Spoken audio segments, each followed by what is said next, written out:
Ay, naka-plug in na yun doon. Switch on natin. Kailangan mag-trigger ang relay. Okay, wali. Hindi nag-trigger ang relay, wala. Ngayon, kung bakit hindi nag-trigger ang relay, maaring may DC out or bumigay yung fuse, tabingi yung fuse. Okay, yung isang side gumagana, yung isang side gumagana. Ay, hindi gumagana. And then ito, kung mapapansin nyo, bumigay yung fuse dito sa isang side. Yung dito na side is buo to. Sunod-sunod rin natin. Kakatapos ko lang gumawa ng Joson Saturn Max. Okay, ito naman Concert AB602 pala, AB602R Plus. May remote kasi ito, kaya meron siyang R. Okay, remote plus. Concert na original ito, Concert yan, original yan. Tapos wala nyo yung board nyo. Kaso lang, kasi may alikabok na Samonay Venture, ayan. Okay, original ito. Karton pala. May kwento ko muna, taga kwanto sa kapitbahay ko, kay Kuya Jun to. Shoutout kay Kuya Jun. Eto, bali gagawin natin yung unit nya. Ang history or yung kwento ay hindi na daw gumagana. Kaya pinagawa sa atin kasi hindi na siya gumagana. Okay, inulit natin na Concert na EB-602R. R kasi may remote. Ayun, makikita nyo, puno na ng agyo. Ngayon, kung bakit ayaw gumana or ayaw tumunog, ay alamin natin syempre. Ay, naka-plug in na yun doon. Switch on natin. Kailangan mag-trigger ang relay. Okay, wali. Hindi nag-trigger ang relay, wala. Ngayon, kung bakit hindi nag-trigger ang relay, maaring may DC out or bumigay yung fuse, tabingi yung fuse. Okay, yung isang side gumagana, yung isang side hindi gumagana. And then ito, kung mapapansin nyo, bumigay yung fuse dito sa isang side. Yung dito na side is buo to. Buo. Yung dito na side. Yung ito putol or bumigay. Tapos may pumutok na kapasitor. Ito siya, pumutok to. Natanggal na yung kanya, yung cover ng isa. Okay, tapos yung isa buntit na rin. Buntit na or buntis na siya. Kailangan palitan na rin. Okay, ngayon, kung bakit pumutok yung fuse, maari bumigay yung output. Yan, dito. Ang tanong dyan, kung saan banda or ilang piraso. Okay, ngayon, ang gagawin natin, wala na, hindi na natin titesting to. Diretso, baklas na tayo para makapaglinis tayo and then makapag-troubleshoot na. Okay? Binaklas ko na yung board. Tapos, ito na siya. Ito paano, medyo nabrush ko na ng konti. Ngayon, focus tayo sa may output. Ang gagawin natin dito, para malaman mo kung may shorted or wala yung output, ito diskarte ko. Diskarte ko lang ito iangat mo tong mga bloke na to, 0.25, iangat mo to. Kabilang side lang ng paa niya is iangat mo. Okay, apat dito para ma-check natin paisa-isa yung output. Okay? Ngayon, angat ko muna yung bloke tapos mag-check tayo. Naangat ko na yung mga bloke Ito lang na side Ito, angat ko to dito, tapos dito. Okay, ngayon mag-check tayo ng output kung alin yung may shorted dito. Good. Okay, good naman dito. Good dito, tapos dito parang good din. Tapos dito good. Mukhang ito sira. Sira to. Ito short to Ayusin ko yung tester Lagay natin sa 0. Okay, 0 natin. Balik natin, sumobra. Ayan, naka 0 yan Tingnan nyo. Short to. Ayan, shorted. Okay, shorted to. Dito mukhang isa lang. Okay,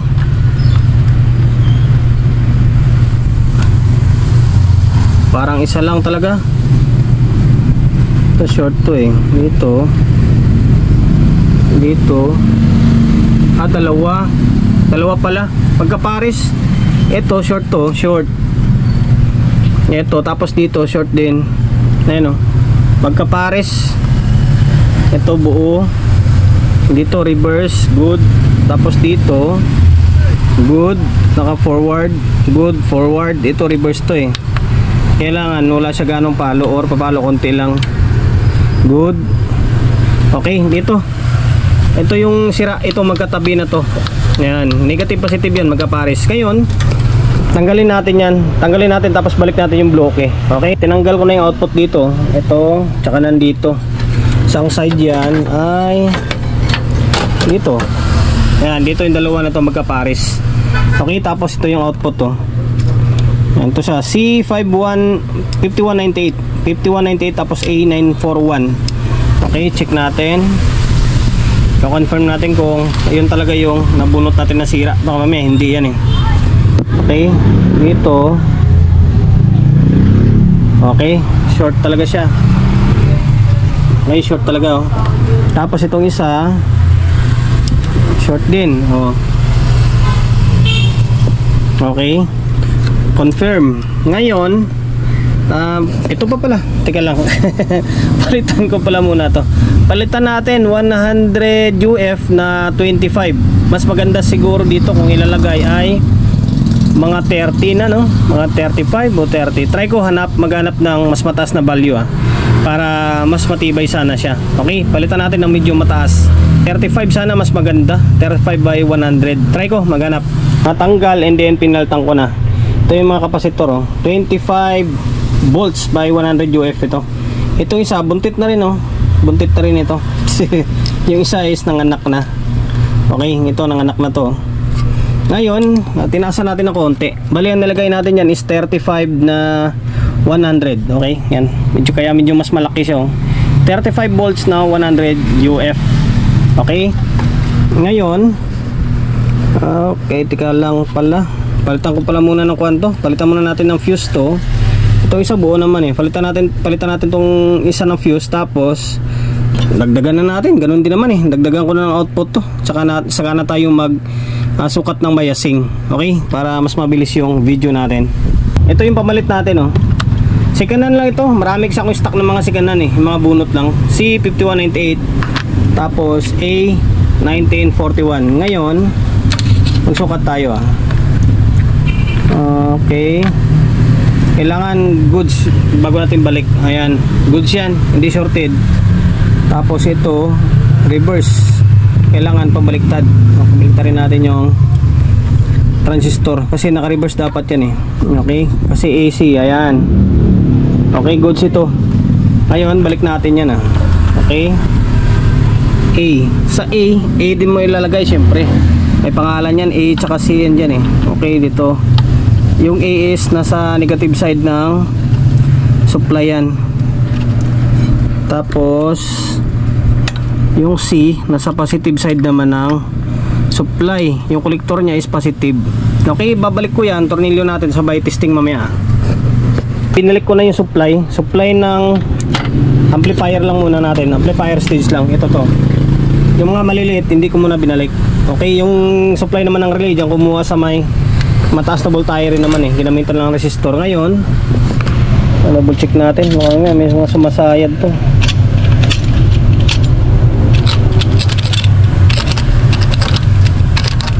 Okay, on natin kung may shorted pa or wala pa pala yung fuse. Pambira. Palitan ko muna yung fuse. Pinalitan na natin to. Sana ba? Ito. Ayan, pinalitan natin tapos sininang natin. Okay, 10 ampere lang naman nakalagay dyan eh. Yung isa, goods yan. Goods yung isa, ito bagong palit natin. Ngayon, ikutin natin ulit. Sabay switch on. Tester muna natin, set natin sa 2.5. Okay. Ayan o, wala na short to. Ang tanong ko, mag-relay. Parang hindi eh.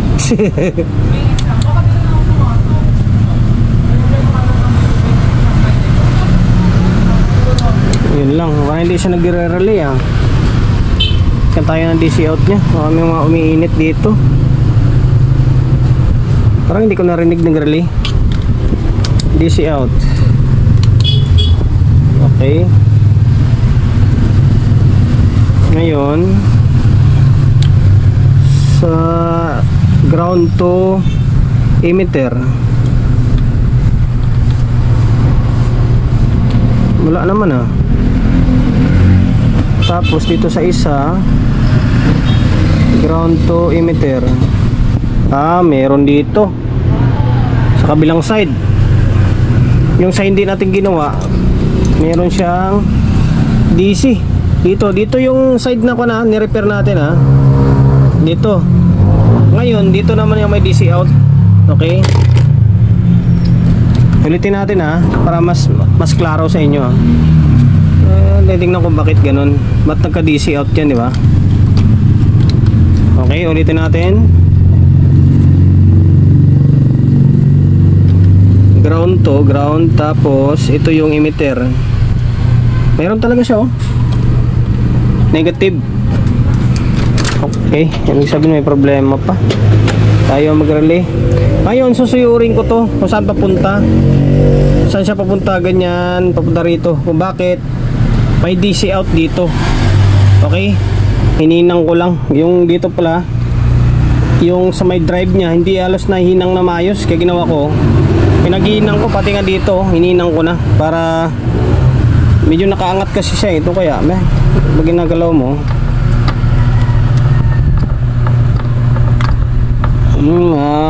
maluluwag siya. Ngayon, okay, ayan, nag-relay na siya. Hininang ko lang yung ginawa ko, hininang ko lang. Yung dito kanina oh. Hininang ko yan, tapos dito hininang ko rin. Kasi parang nakaangat siya.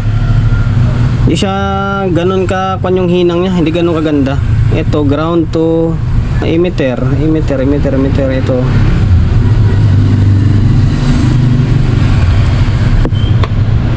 Ito muna tayo sa kabila. Ito ground, tapos ito emitter.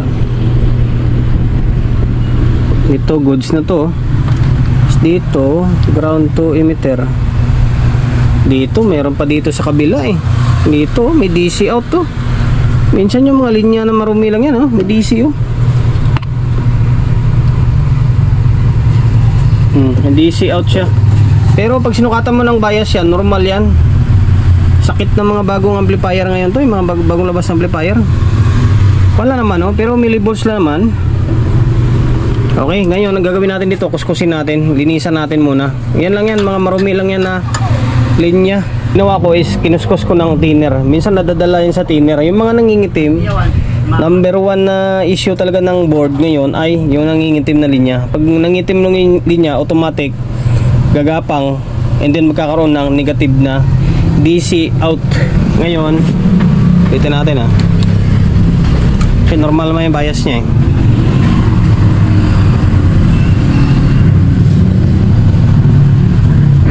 Hindi nag-relay. Relay na ba? Okay, goods dito. Tapos ground, tapos dito. Okay, goods na. Tapos sa may bias. Ang bias niya ay, tingnan nyo, ayan oh. Ang ganda ng bias niya oh. Okay. Tapos dito sa may kabila, kailan pumantay. Pares lang. Ngayon, dito sa may kabilang side naman, kailangan reverse natin yung tester natin. Kailan pumantay siya. Okay. Goods dito.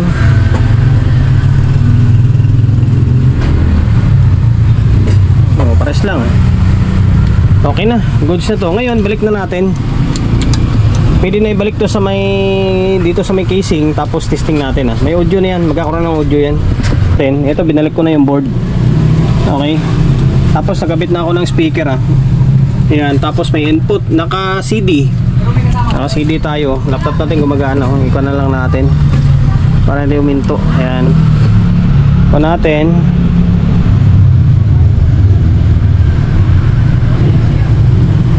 Ayun, nag-trigger. Basta pinalitan natin yung output, dalawa. Tapos yung capacitor na lumubo, tinasan na nga natin yan. Ginawa nating 35 na para mas matibay siya. Ngayon naka media ito, lagay natin sa rotary ito na walang ikot, walang tigil yung ikot ba. CD, lagay natin sa CD. Okay, CD. Hirap ilipat naman yung kanito. Okay, yan, naka CD na. CD. Kapag nag CD, auxiliary, 1, 2 ka, yung module mawawala. Mawawala yung module dito, hindi igagana. Kapag paganahin mo to, ilalagay mo sa media. Hindi pa to sa ganyan, oh. Yan, media. Okay, tapos dahil naka CD tayo, lipat natin sa CD. Okay, yan, naka CD na. Ngayon, naka-play laptop natin. Ito dapat din ako press natin yung loudness. Minsan kasi napoy persa dahil sa loudness din eh. Okay. Okay, goods na. Tapos natin ng mic syempre para kompleto ah. Okay. Sound. Wala. Loko pa yata yung mic natin. Sound. Wala. Sound. Walang mic ah. Sound. Sound.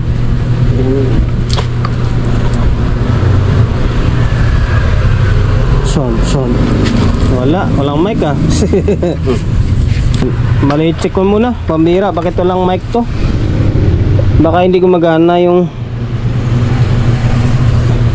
sa mic natin. Double check ko muna. Tanggalin natin to or palitan natin tong echo. Hindi lang ako sigurado kung ginagamit nila ng Kuya John to yung mic nila, pero para sigurado palitan na lang din natin or paganahin na natin. Sira rin pala yung mic ko. Yung mic ko napatid lang yung linya dito. Pero tama lang din na binaklas ko. Alam nyo kung bakit? Kahit naka-off yung mic, gumagana pa rin. Kahit naka-off yung echo or echo, gumagana pa rin. Totoo, tingnan nyo. Lakas, di ba? Naka-off na yan ha. Naka-off na yan. Off ko siya, off. Ngayon, yung echo, ganun din. Off natin yung echo. Off natin ha. Diba? May echo pa rin. Hindi ko lang alam kung ginagamit nila ito eh. Pero para sa kasiguraduhan, di ba? Palitan na lang natin. Palitan natin tong control. Dalawang control lang din naman eh. Sakto lang din talaga na kumbaga binaklas natin kasi papalitan rin naman. Okay? Ang galing din pinalitan ko na. Ito siya. Medyo may kalamaan na rin. 50k na mono. Tapos ito naman 50k na stereo. Ito bago to pinalitan natin ha. Yan, bagong bago yan. Ngayon, kanina kahit naka-off yung control, merong tumutunog yung mic natin. Ngayon, off natin ha. Off natin yung echo. Sound.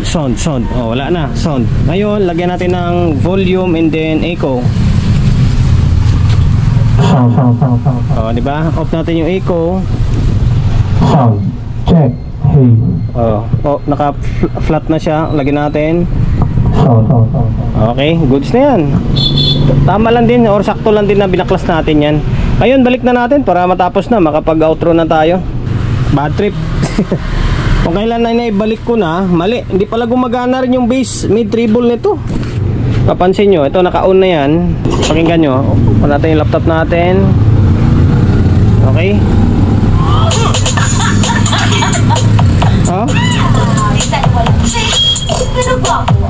Halos wala tumutunog siya pero kailangan ita-timing mo. Wala yung tono niya. Lalo yung mid, wala talaga yung mid wala hindi nagbabago yung tunog Yung bass, ganun din hindi man lang nagbabago Pambihira na yan Dapat pala sinabay na natin, pinalitan na natin lahat. Okay, bunutin na natin lahat to. Palitan na natin yung apat na yan. Okay na to. Ito pinalitan natin ulit Yan, apat na stereo. Bali isa lang yung mono. Ito lang sa echo lang. Ngayon, ito na siya. Balance. Isang channel. Kabilang channel. Gitna. Ngayon, ito yung high. Ayan, nawala yung high Lagyan natin. Meron mid. Nawala yung mid. Lagyan natin. Meron yung bass. Nawala. Talabog. Ano na? Okay. Ayan na, pinalitan natin. Bali, dalawang output ang nadali dito. Kapasitor, tapos yan, palit lahat ng control na. Okay, sana nakapagbigay ideya tayo tungkol sa Concert AB602R na ito, may power nga siya, wala siyang audio, umikay yung fuse, sira yung output. Okay, tapos yan, pinalitan natin lahat ng control. Yan ang lagi kong sinasabi na kailangan once na palit ka ng isang control, dapat lahatin mo na. Kasi kapag pa isa-isa, paulit-ulit lang yan. Okay, hanggang dito na lang.